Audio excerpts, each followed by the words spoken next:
Well, some more news coming in at this point in time. The row between the Congress and the NCP has intensified. The parties are not be able to reach, have not been able to reach a consensus with regard to the seat sharing issue. The talks on the 25th of August too proved to be inconclusive. Sources say that none of the leaders have made an effort to reach out to each other since the talks failed. My colleague Ashar Ahmed Khan joins me from the national capital. Ashar, it appears that there has been no headway between the Congress and the NCP. There was a meeting that was in fact scheduled between Sonia Gandhi and Sharad Pawar. Is that meeting likely to take place?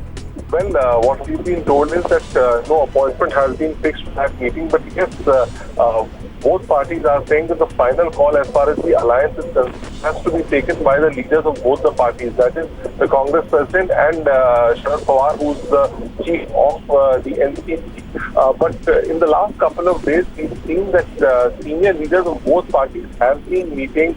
A lot of scenarios have been drawn up. Now, this final call will have to be taken between the Congress president and the NCP chief. What we are expecting is that perhaps later today or tomorrow, there might be a meeting between the Congress president and the NCP. So stalemate between the Congress and the NCP over seat sharing in Maharashtra continues. A meeting perhaps between Sonia Gandhi and Sharad Pawar could bring a resolution inside. Thanks, Ashar, for joining us with that update.